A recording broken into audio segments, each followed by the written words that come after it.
Today we're going to be reviewing this jugbow T100.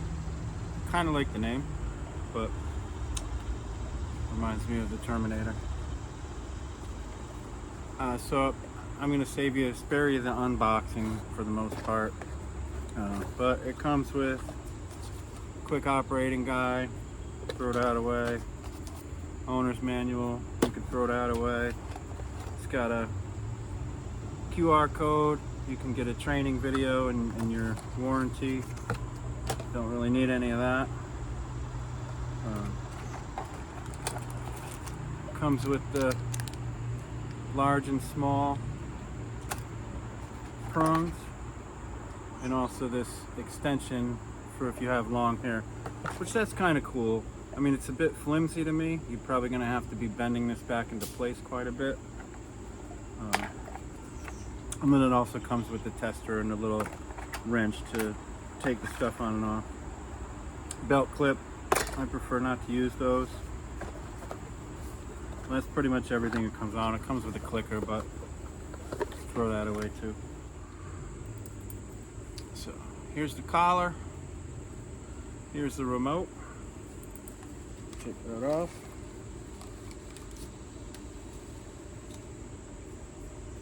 I will say the strap is comfortable. It's got a little stretch to it. To put it on, you insert it into the hole and it comes out the other side, and then you feed the strap through your loop on the end right there.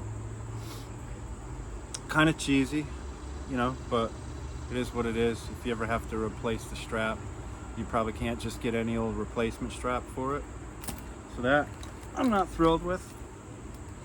I'm going to go over some of the pros and cons, mostly the cons, to be honest with you. What I was hoping for, because sometimes I have clients that when I tell them the collar they need to buy and maybe accessories to go with it, they're like, oh, that's expensive, you know, and it may take them sometimes, you know, a while to save up to get it. And so I like to have like a cheaper alternative and something that is actually functional for what they need. And so far it's been just a complete failure. But I saw this new model and I thought maybe this will be the one. I didn't like, reading about it that it only has 1 through 16 levels. That I don't like, and I'm going to explain why in a minute. So it has shock button. That's a continuous shock, so as long as you're holding that button, it'll keep shocking until you let go. And then it has the pager or the vibrate button, and then on this side it has the beeper sound button. This also on the back, you can hook it up, you can pair it with another collar, so you can use 2 collars. I don't recommend that. It's better to have each dog have its own remote, because you don't want to have to switch back and forth when you need to correct in a split second. You don't want to have to switch back and forth, change any levels, you know what I mean? So it's best just to be able to poop and then done. So it's better to, if you have 2 dogs, to have 2 collars, in my opinion. It also has a light button, which is nice. My other collars have lights, and I've definitely used them at night, you know, when it's super dark and I can't see where the dog is, I can turn it on. I've even used it coming in the door to find the keyhole. You know, they can be pretty bright. I think these ones are also pretty bright. I haven't tested it at night, but. So basically, here's your on and off switch right there. So you flip it, turn it on, you see the screen lights up. Not thrilled with the on and off switch because it's pretty easy to accidentally turn it off, and then when you need to go use it, it's not working, and then you know. So sometimes you can ruin the moment by that.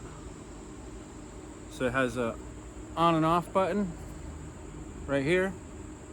You just, let's see, where's the light? I think it's on this side. You just push the button, it vibrates and it turns green and it's on. So now that it's on, it's no longer going to flash green. Typically they'll flash to let you know that the collar's turned on. One thing I don't like about having a button on here to turn it off, you push and hold about 3 seconds, it vibrates and turns red. Now the collar's turned off. A dog can actually lay on this, you know, or accidentally push the button and turn it off, and then you go to use it, it's not working. So, not thrilled about that, but I got it for $71. It was on sale. I think typically they're $99 is the regular price. So turn the collar on, turn the remote on.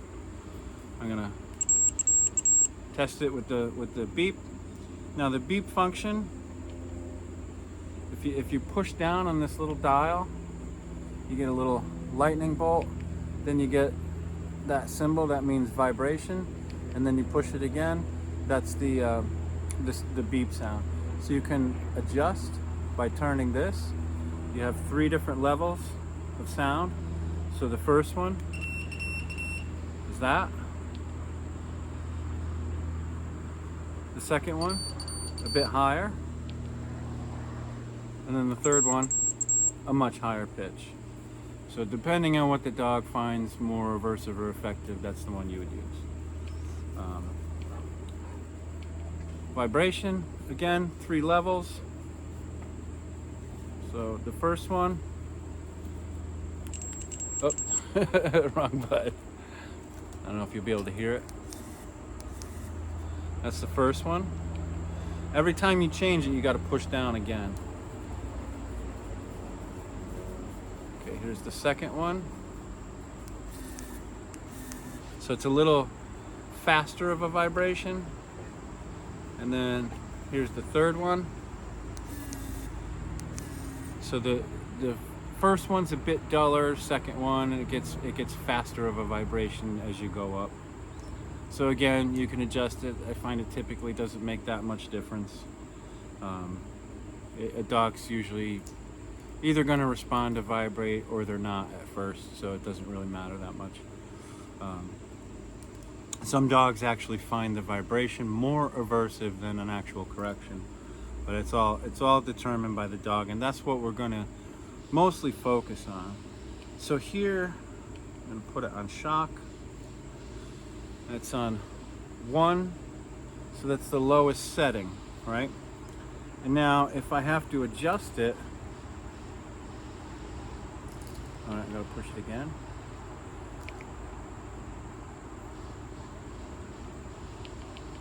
I accidentally pushed it while trying to adjust it. What? It takes a while to get to the number that you want, you know? And so if you need to quickly adjust it, you can't.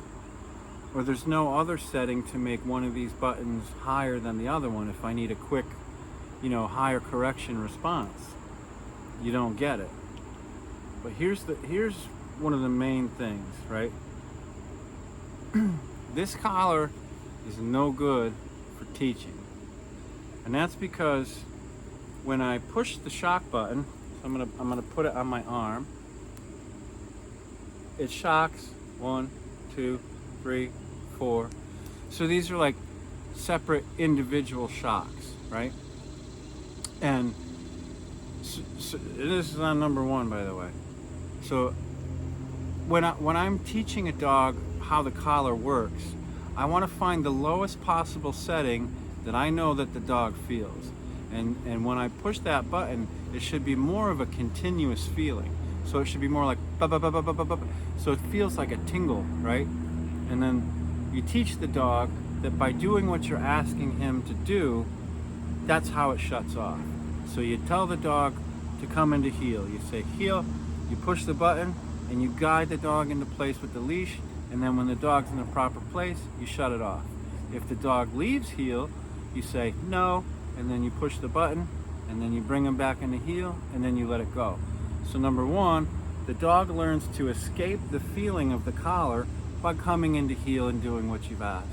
And 2, the dog learns to avoid that feeling by just staying in heel. So if he steps out, it'll turn on again. So to avoid it, he just stays here. And the reason this isn't good is because it's giving 1, 2, 3, 4 separate corrections, which would confuse the dog, not knowing what the correction is for, because they're more like separate corrections, you know. instead of one continuous feeling that turns off. So that I don't like. I mean, let me see here.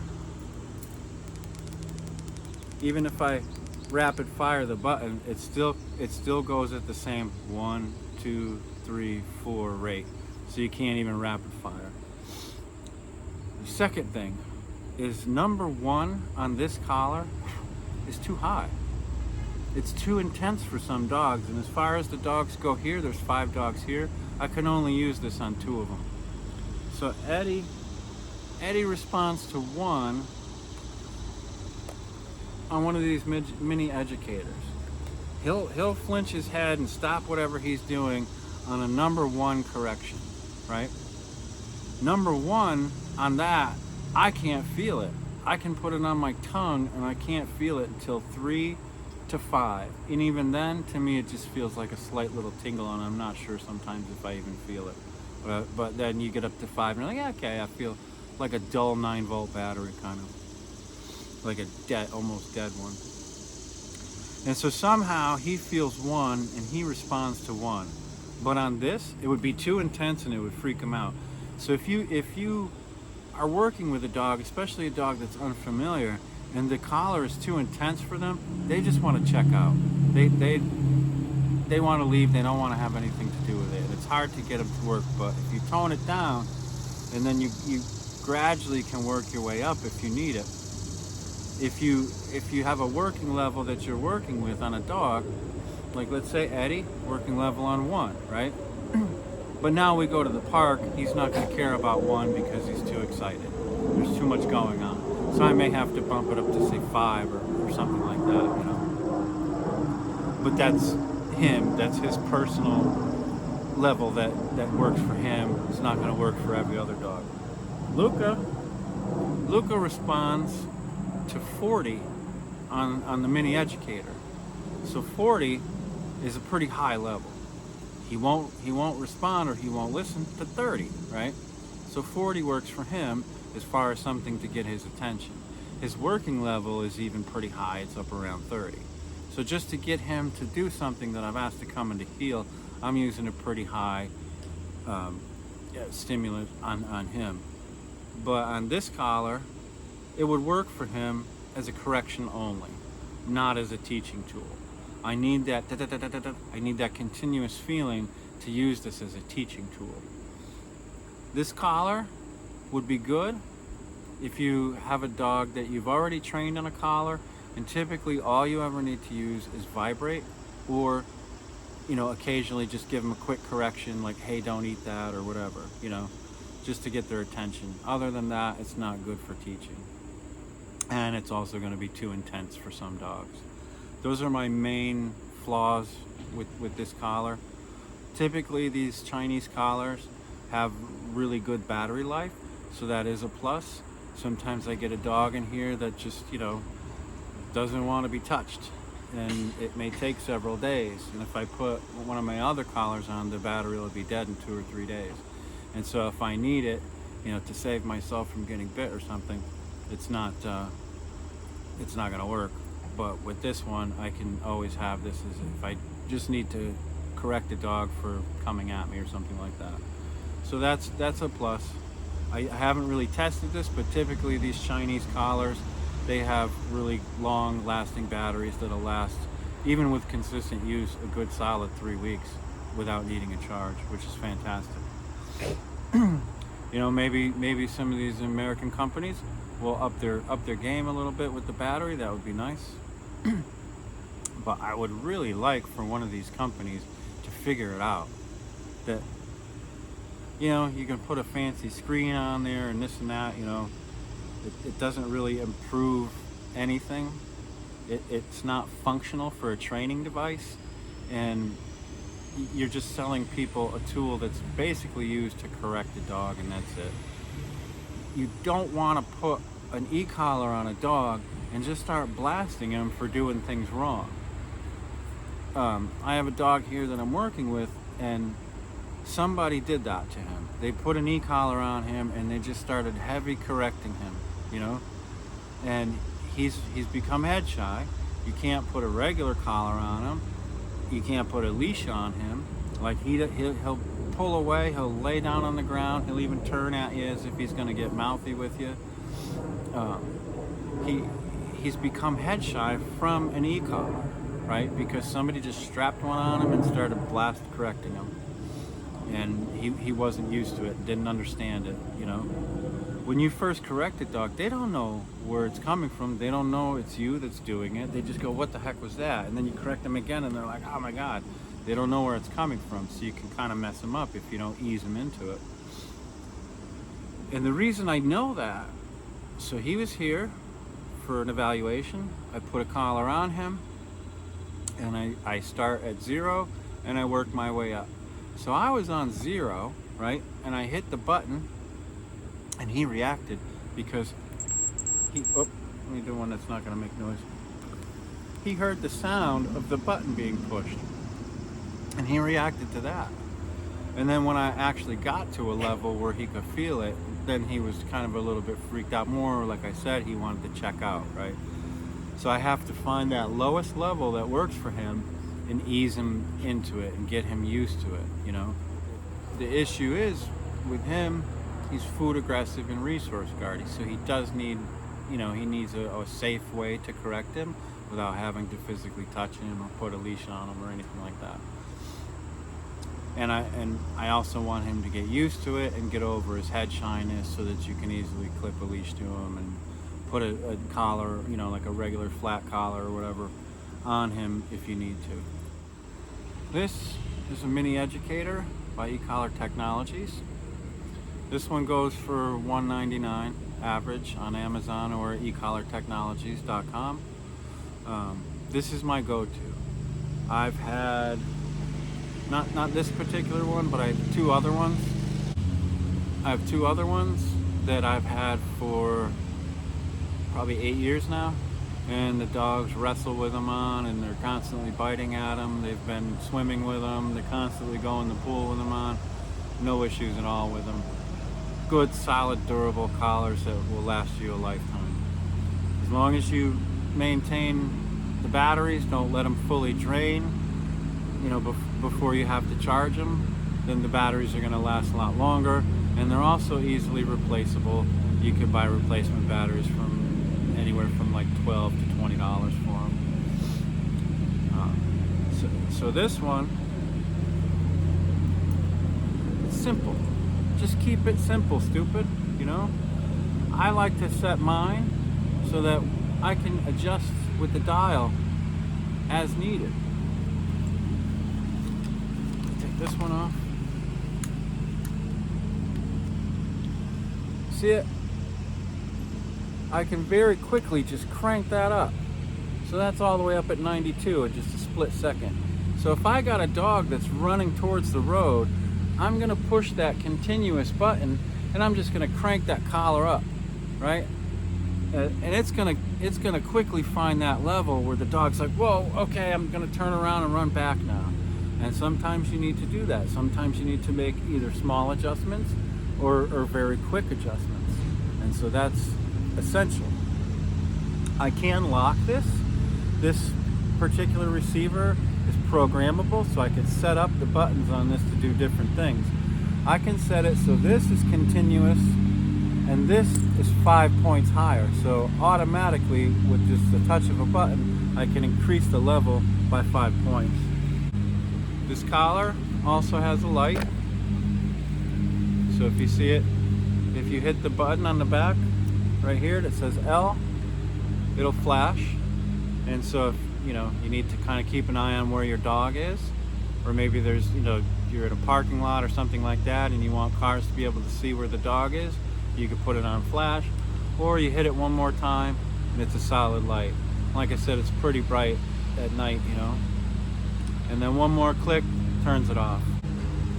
Okay, so that's set for 1, right? So I'm gonna put this on my arm and I'm gonna push that button. So you see that red light, and then you'll see on the collar it lights up as well. I can't feel that. This is what my dog responds to, and I cannot feel that, right?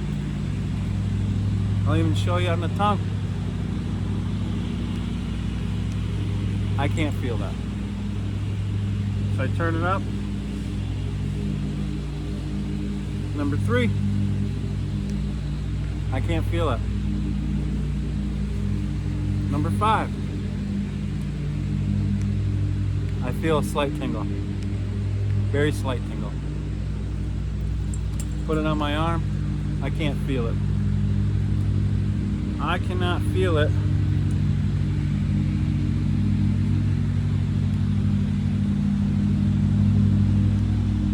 until about 7 or 8.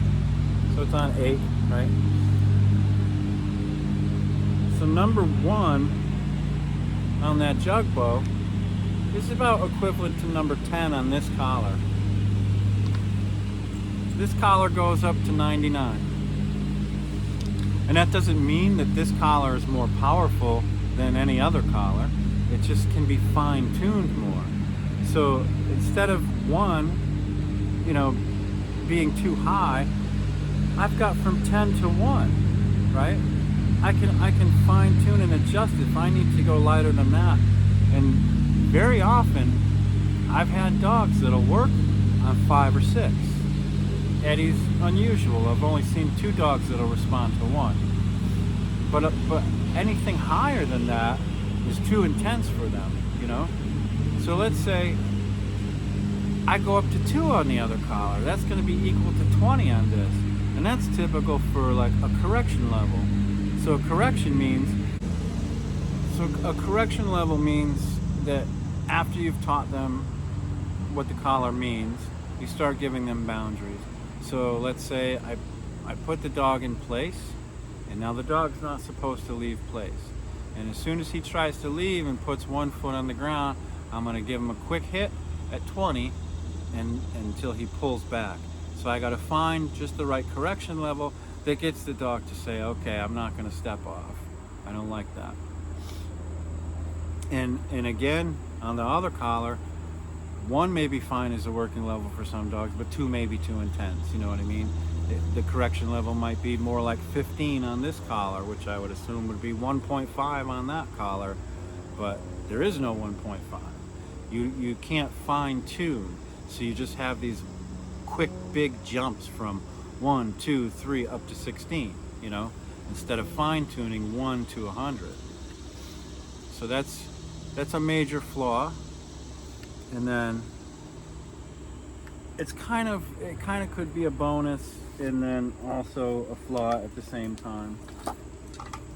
But these, when they unscrew, there's no bolt sticking up, so this is just flat. So if you needed to use this as a vibration collar only and you wanted to keep it on the dog 24 hours, you could take these off and you won't get irritation. If you leave these on for too long, especially with these cheap collars, there's cheap metal, it's probably nickel mixed into it. The dog could have an allergic reaction or just irritated from it, and they could get rashy and all kinds of stuff from it. So you don't want to typically keep these on for more than 12 hours. But if you needed to, you could take these off and there's no metal sticking out. So you could just have this flat against the dog's skin and use it as a vibration and tone collar only. The shock won't work because there's nothing touching. You also can't, these don't exactly line up, so you can't use ecollar technology accessories with it.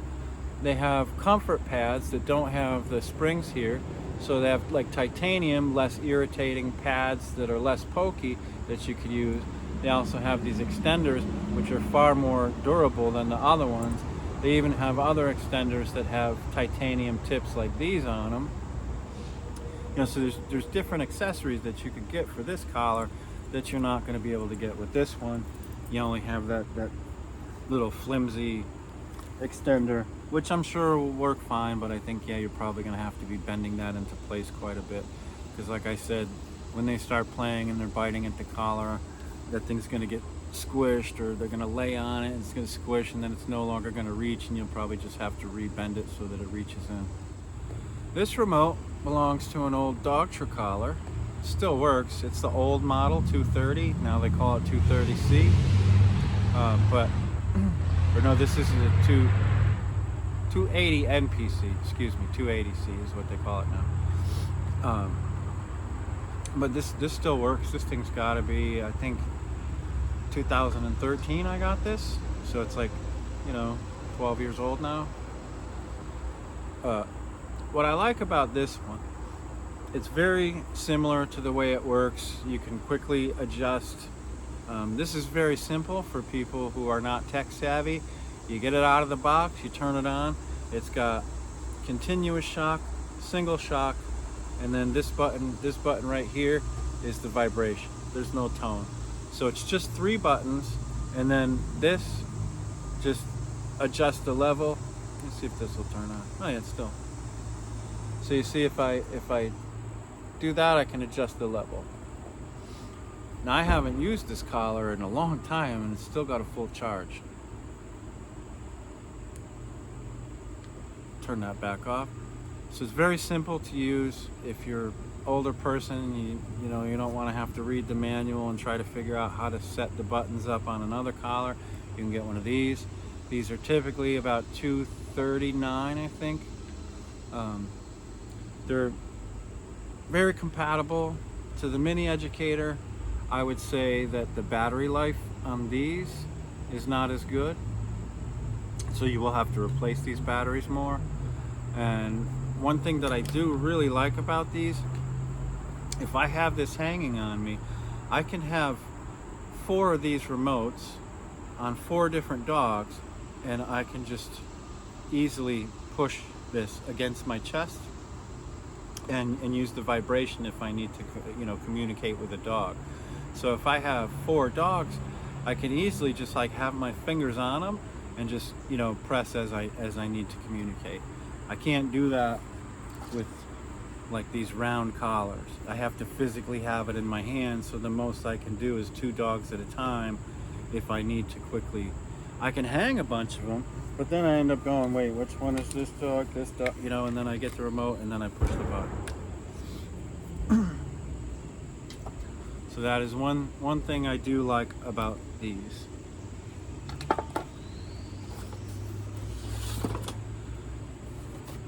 There's also ecollar Technologies Easy Educator, right?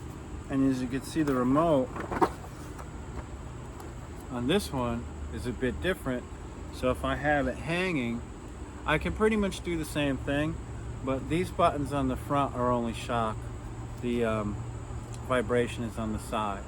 So you can do 2 dogs on this one as well, but you got separate shock buttons, so that does kind of make it nice. And then of course you got the adjustment for the levels right here. I haven't used this one yet. I haven't unboxed this one at all. That's actually belongs to a client, and that's going to be going on the head shy dog.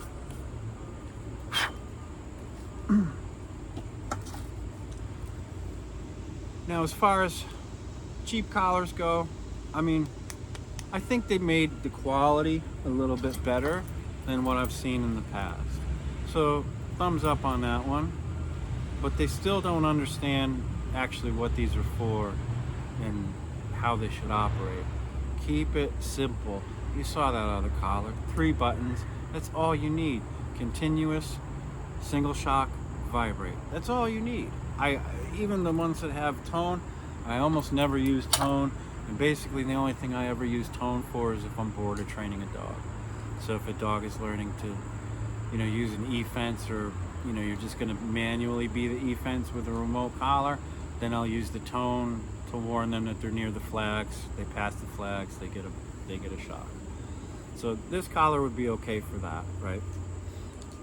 Once a dog is trained on the collar, and the idea is, you're gonna layer your commands along with the stimulation. So if I say no, push the button, no, push the button, no, and the dog responds because he doesn't want you to push the button. So once a dog is trained, right, you basically are just trying to get them to respond vocally and not have to use this. Some more stubborn dogs, a lot of times you put the collar on them they're just automatically going to behave better because now they know they can't get away with anything. And so this collar, once a dog is trained, can be used as a reminder with a vibration or a quick shock that, hey, you know. But again, on Eddie, who works at level 1, it's no good. It's too intense for him. I can only use vibrate. If you're going that route, I've been using these Bausnicks, you know what I mean? This one does have 1 through 99 levels of shock. Only this model though. They have other models that are only to 16. Still, number 1 on this is a little bit too intense. These collars are like average around 40 bucks. The price may fluctuate, sometimes they're on sale. But for 40 bucks, it's got shock, vibrate, and tone. That's the symbol for tone, I guess. So on and off switch right there. Turn the collar on. You can see the screen is on. So it's got 16 levels of vibrate. It's got 16 levels. Let me just push down on the button. No, 8 levels of tone, right? And then you push the button again, and it switches. So it's vibrate. Push it again, it switches. So now that's on shock, right? So after that button's pushed, you can see it's flashing. Now I can adjust it. Again, with this one, I have to push the button. I have to make sure it's on shock, and then I have to really turn it several times. I'm only on 88, you know? So let me go. Okay, let's say I'm at working level. Dog starts running towards the road, right? So I gotta push it until I get to shock and see that it's flashing, and then start turning. And it takes me that long to get up to 99 if I need that much, you know? So again, this is what I use. Once a dog is already trained, I can put it on them. Or like I said, if I have a dog that I can't really go near for a while, I'll have this on as a backup. The one bad thing about this, I actually have this on a dog right now, so I am going to turn that way back down.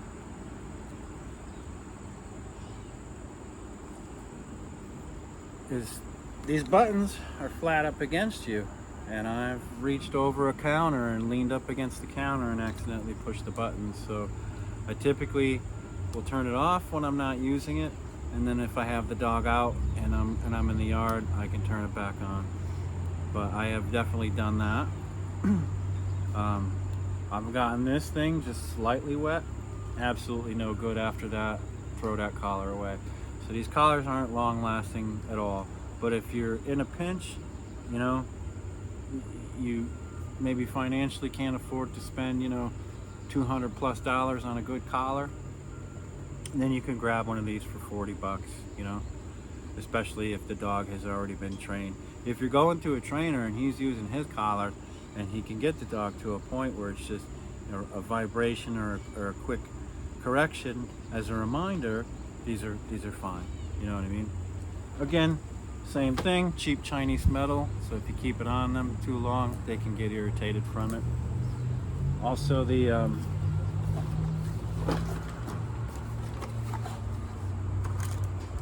little comfort tips that are provided with these collars, they will still irritate the dog's skin. There's probably like latex or something in them that, you know, some dogs just find irritating. But I had one dog break out real bad, and it really spread, got pretty raw looking, and a lot of the fur fell out just from the stupid rubber things. Comfort tips. But at the end of the day, this is $100. Spend the extra 100. Get something that's gonna last and something that's functional. You know, I mean, if you're in a pinch financially, is $100 really that much of a savings? You know, I don't think so. If you really need one, get one of those cheapos. You know, get a Bausnick for 40 bucks. I'm gonna use this. I'm not gonna sell it, you know. So I'm looking for is something that I can keep on hand so that when a customer says, oh, I need a collar, you know, and I don't have a lot of money, I want an option for them. This is not going to be it. So I'll keep this. I'll use it as a reminder for, you know, the dogs that it'll actually work on. And that's pretty much all I'm going to use this for. Very disappointed though. I really was hoping this was the one. Jugbow, you gotta step up your game, man.